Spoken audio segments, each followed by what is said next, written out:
Hello दोस्तों, तो कैसे हैं आप सब। आई होप कि आप लोग स्वस्थ और मस्त होंगे। मैं हूं प्रदीप यादव। तो दोस्तों, आज की जो क्लास होने वाली है आप लोगों की फिजिक्स पे होगी, जो क्लास 9th की एनसीईआरटी बुक है। तो आज हम डिस्कस करेंगे पहला चैप्टर जो है हमारा गति। तो गति पे हम आज बताने वाले हैं और गति के कुछ डेफिनेशन और गति क्या होती है और गति के कितने प्रकार होते हैं, ये सब पिछली वाली वीडियो में आपको बताए थे। तो उसमें से आप लोग नहीं देखे हैं तो उस वाले वीडियो में जाकर आप लोग ज़रूर देखें। और जो आज की जो हमारी क्लास होगी वो होगी हमारी भौतिक राशियाँ पर। ठीक है, तो भौतिक राशि क्या होती है बिल्कुल बेसिक से बताने वाले हैं दोस्तों। अगर चैनल पर नए हो तो चैनल को सब्सक्राइब कीजिए और शेयर कीजिए और मज़े से पढ़िए, एकदम आराम से पढ़ाएंगे और एक एक चीज़ आपको बताने वाले हैं। न्यूमेरिकल से लेकर डेफिनेशन तक एक एक क्वेश्चन कराएंगे। तो बने रहिए हमारे साथ और वीडियो को स्किप मत कीजिएगा, पूरे लास्ट तक वीडियो ज़रूर देखिए, तभी समझ में आएगा। तो चलिए स्टार्ट करते हैं। तो सबसे पहले जो हम बताएंगे दोस्तों वो बताएंगे कि भौतिक राशियाँ। सबसे पहले तो आपको जानना पड़ेगा कि भौतिक राशियाँ होती क्या है। ठीक है, यानी जो चीज़ हम पढ़ते हैं जिसके बारे में पहले उसको समझ लेना बहुत ज़रूरी होता है। तो सबसे पहले हम पढ़ेंगे कि भौतिक राशियाँ होती क्या है। ठीक है, तो भौतिक राशियाँ बता दे रहे हैं आपको कि भौतिक राशियाँ वे राशियाँ होती हैं जिनको मापना या तौलना संभव होता है। ठीक है, क्या कि वे राशियाँ जिनको मापना या तौलना संभव होता है वही हमारी क्या कहलाती हैं, भौतिक राशियाँ कहलाती हैं। ठीक दोस्तों, मैं आपको पहले समझाऊंगा, उसके बाद डेफिनेशन हम लिखवाएंगे, उसकी चिंता मत करिएगा। ठीक है, तो पहले आप लोग समझ जाइए, फिर उसके बाद हम लिखेंगे। तो भौतिक राशियाँ जैसे द्रव्यमान हो गया, ठीक, पदार्थ की मात्रा हो गया, ये सब हमारी क्या है, भौतिक राशियाँ हैं। ठीक है, अब आते हैं हम डेफिनेशन पे। ठीक, फिर उसके बाद हम बताएंगे आपको कि भौतिक राशियाँ कितने प्रकार की होती हैं। ठीक, फिर उसके हम बारे में डिस्कस करेंगे। ठीक, और दूरी विस्थापन क्या होता है, दूरी विस्थापन में अंतर क्या होता है, आज सब कुछ इस क्लास में हम आपको बताने वाले हैं। बस लास्ट तक हमारी वीडियो में ज़रूर बने रहिए, कहीं से स्किप मत कीजिए। अगर अच्छी लगे वीडियो तो वीडियो को लाइक करना ना भूलें और शेयर कीजिए। ठीक है, चलिए दोस्तों, अब आते हैं हम कि भौतिक राशियाँ क्या होती है। भौतिक राशि आपको बता दिए कि वे राशियाँ जिनको मापना या तौलना संभव होता है उसे ही हम क्या बोलते हैं, भौतिक राशियाँ बोलते हैं। ठीक, तो चलिए आते हैं डेफिनेशन पे। भौतिक राशियाँ, सबसे पहले हम हेडिंग डालेंगे कि भौतिक राशि होती क्या है। सब कुछ समझने से पहले दोस्तों हम समझ लेते हैं कि भौतिक राशियाँ होती क्या है। ठीक है ना, तो भौतिक राशि यानी फिजिकल क्वांटिटीज, इसको क्या बोलते हैं, फिजिकल क्वांटिटीज बोलते हैं। ठीक है ना दोस्तों, क्वांटिटीज। ठीक, फिजिकल क्वांटिटीज, फिजिकल क्वांटिटी। तो देखिए इसको हम ऐसे लिखेंगे कि वे भौतिक राशियाँ, क्या लिखेंगे, वे भौतिक राशियाँ। ठीक है, भौतिक राशियाँ जिनको जिनको मापना या तौलना या तौलना तौलना क्या हो, संभव हो। ठीक है, मतलब आसानी से हमारा क्या हो जाए, तौला जाए या माप जाए। ठीक ना, संभव हो, उसे ही हम क्या बोलेंगे, उसे ही भौतिक राशियाँ कहते हैं। ठीक, भौतिक राशियाँ कहते हैं, राशियाँ कहते हैं। ठीक है ना दोस्तों, तो भौतिक राशि वे राशि होती है जिनको मापना या तौलना संभव हो, उसे ही हम क्या बोलेंगे, भौतिक राशि बोलेंगे। अब जो हमारा आता है कि भौतिक राशियाँ कितने प्रकार की होती हैं, तो भौतिक राशि को हम डिवाइड करेंगे तो दो प्रकार की होती है। ठीक है, भौतिक राशि। ठीक, भौतिक राशि जो होती है वो हमारी कितने प्रकार की होती है, तो वो हमारी होती है दो प्रकार की। कौन कौन सी, एक होती है हमारी अदिश राशि। क्या होती है, अदिश राशि। ठीक है ना, इसको इंग्लिश में क्या बोलेंगे, स्केलर क्वांटिटीज। क्यू का मतलब क्वांटिटीज, आप लोग समझ जाइएगा। और फिर होता है हमारा सदिश राशि, इसको क्या बोलते हैं, सदिश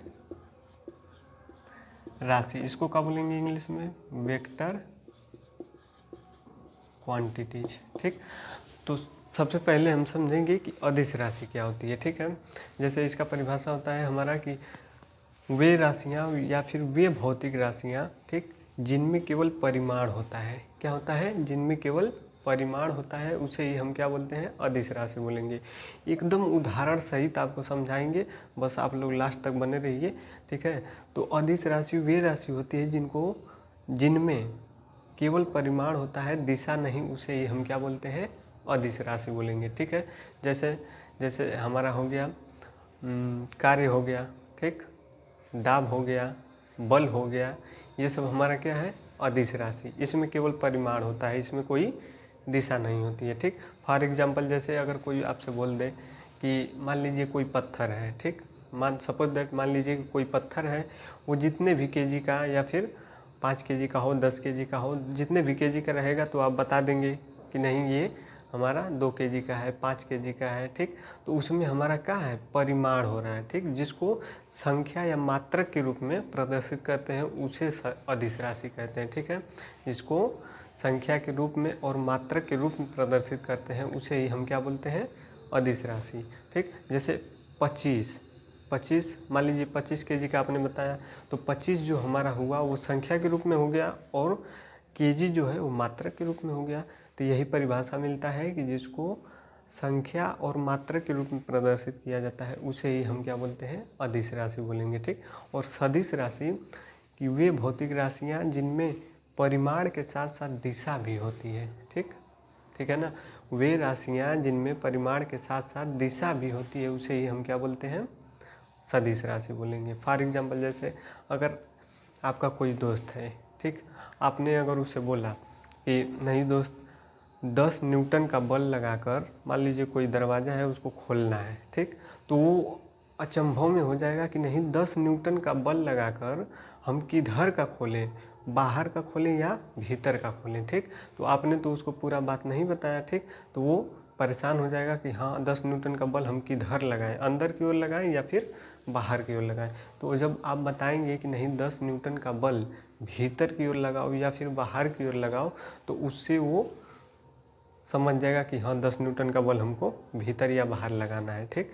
तो इसमें हमारा क्या हुआ? इसमें 10 न्यूटन का इसमें परिमाण भी मिल गया और दिशा भी मिल गई, ठीक, डायरेक्शन भी मिल गया कि नहीं हमको बाहर या फिर अंदर खोलना है, ठीक। उसे ही हम क्या बोलेंगे? सदिश राशि। तो दोस्तों आपको बहुत ही अच्छे तरीके से समझ में आने वाला है और एक एक टॉपिक पे हम चर्चा करेंगे और एक एक क्वेश्चन और न्यूमेरिकल लगाने वाले हैं। तो दोस्तों ऐसे ही बने रहिए। तो चलिए अब आते हैं हम अदिश राशि पे। अदिश राशि का हम कुछ डेफिनेशन लिखवाएंगे, ठीक, फिर उसके बाद हम लिखवाएंगे सदिश राशि, ठीक ना। तो चलिए स्टार्ट करते हैं। तो चलिए दोस्तों स्टार्ट करते हैं। सबसे पहला जो हमारा आता है अदिश राशि, ठीक है। क्या? अदिश राशि। तो आपको बहुत अच्छे तरीके से समझ में आ गया होगा कि अदिश राशि किसको कहते हैं। इसको लिखते हैं स्केलर क्वांटिटीज, ठीक है, स्केलर क्वांटिटीज, ठीक। इंग्लिश हिंदी दोनों में आपको समझाएंगे, बस ऐसे ही आप लोग बने रहिए, ठीक है। तो चलिए इसको हम परिभाषा डेफिनेशन इसका हम लिखेंगे, डेफिनेशन। तो इसको हम कैसे लिखेंगे? तो लिखेंगे कि ऐसी भौतिक राशियाँ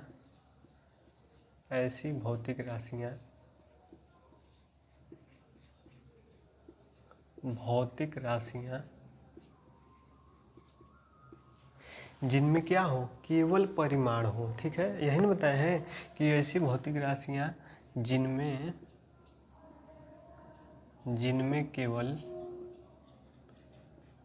केवल क्या हो?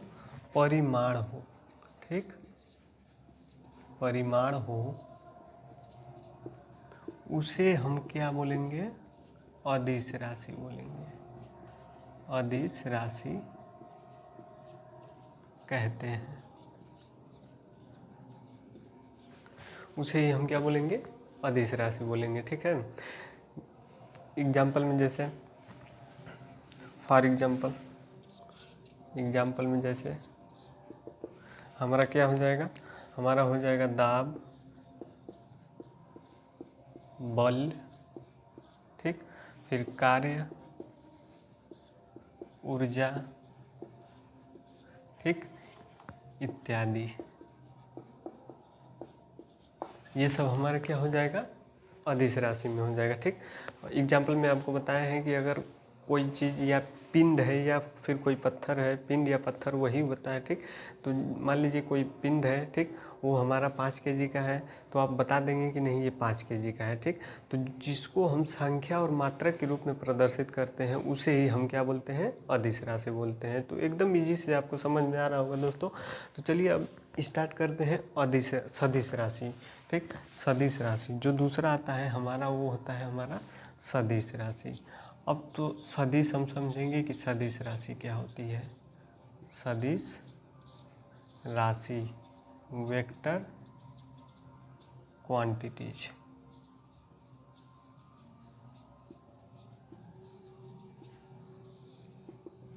वेक्टर क्वांटिटीज ऐसी भौतिक राशियां जिनमें परिमाण के साथ साथ दिशा भी होती है, उसे ही हम क्या बोलते हैं, सदिश राशि। ठीक, तो लिखेंगे कि ऐसी भौतिक राशियां, ठीक, डेफिनेशन, ऐसी भौतिक राशियां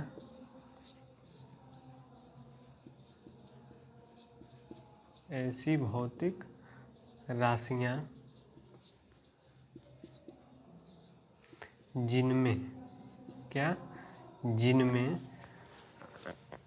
परिमाण के साथ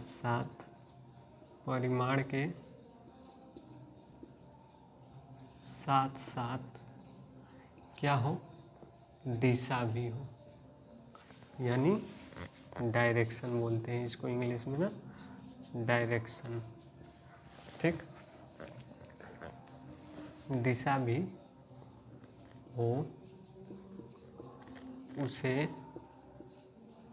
उसे सदिश राशि बोलते हैं। ठीक, क्या बोलते हैं, सदिश राशि कहते हैं। ठीक, फॉर एग्जाम्पल जैसे दोस्तों, जैसे फॉर एग्जाम्पल जैसे एग्जाम्पल में जैसे हमारा हो जाएगा क्या, हो जाएगा हमारा संवेग हो गया, ठीक, और बल हो गया। ठीक, अच्छा बल इसमें भी है ना, तो ये जो बल है ना दोस्तों, इसको मत लिखिए, ये हमारा आता है किसमें, इसमें सदिश राशि में आता है। तो दाब हो गया, फिर आयतन हो गया, ठीक है, या फिर और भी लिख सकते हैं, इसमें होता है शक्ति हो गया, ठीक, ताप हो गया इत्यादि। ये सब हमारा किस में आएगा, अदिश राशि में आएगा। और इसमें संवेग बल हो गया, त्वरण हो गया, ठीक, और फिर संवेग बल त्वरण जाएगा, संवेग हो गया, बल हो गया, त्वरण हो गया, फिर उसके बाद आवेग हो जाएगा, आवेग, फिर उसके बाद विस्थापन, फिर उसके बाद हमारा क्या आता है, वेग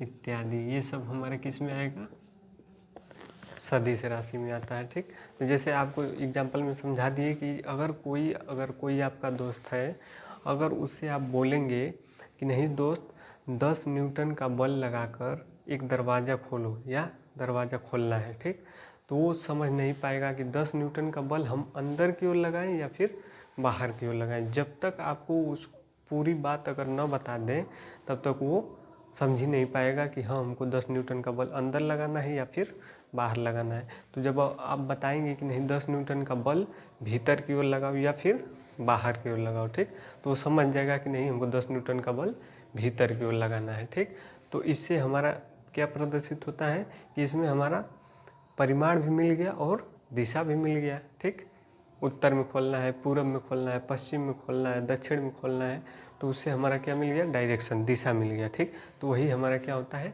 सदिश राशि। ठीक, तो अब स्टार्ट करेंगे हम आपको दूरी। ठीक, दूरी क्या होता है, ठीक ना।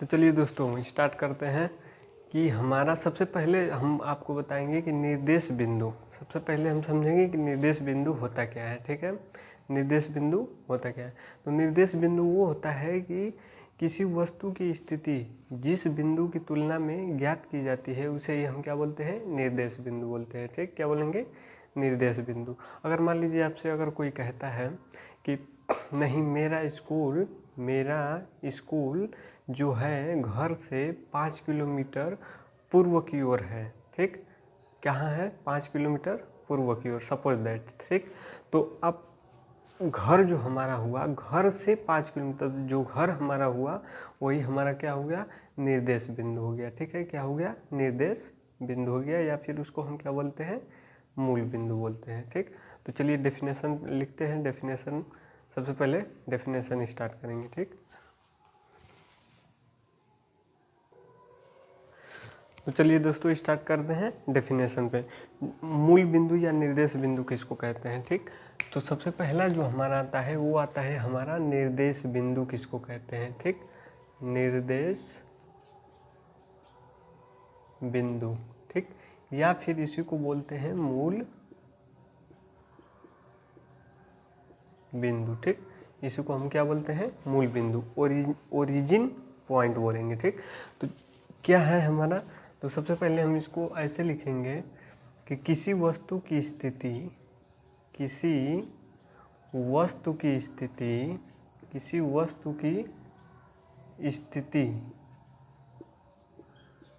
जिस बिंदु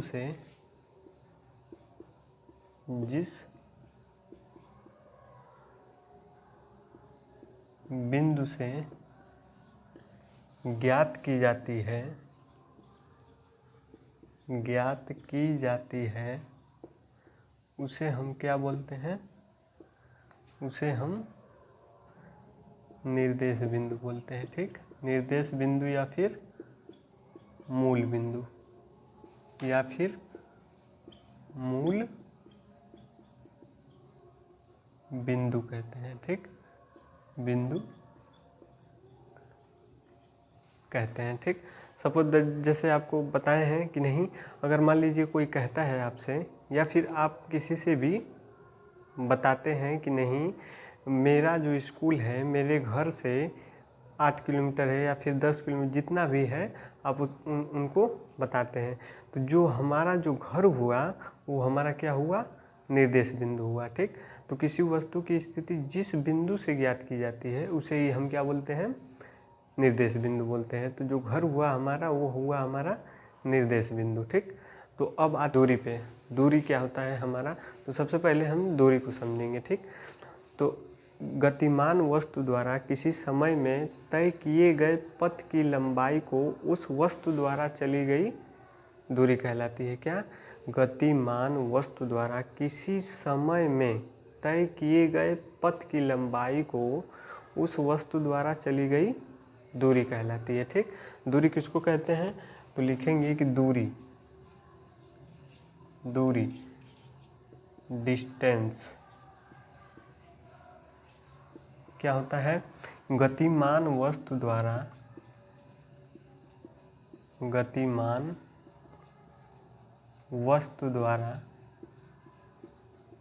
किसी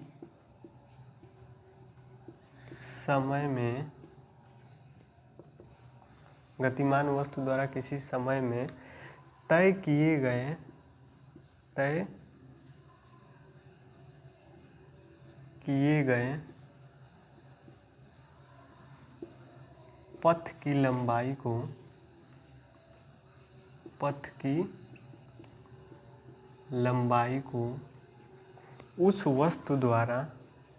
की लंबाई को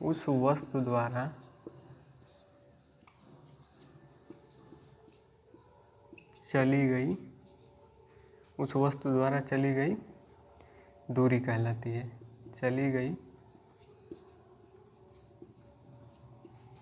दूरी कहलाती है, दूरी कहलाती है।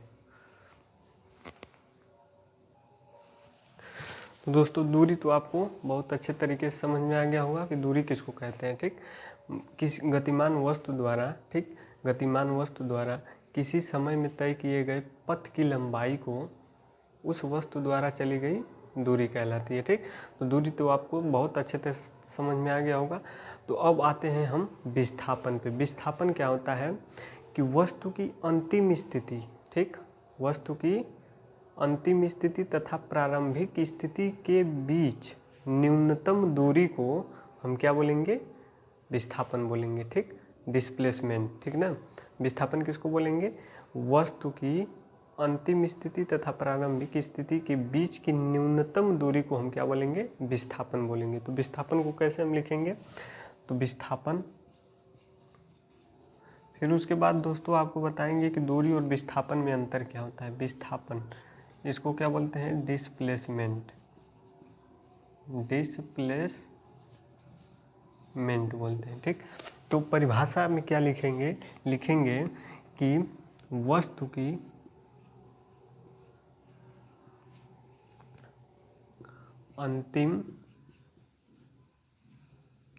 की अंतिम तथा प्रारंभिक स्थितियों, ठीक है, प्रारंभिक स्थितियों के बीच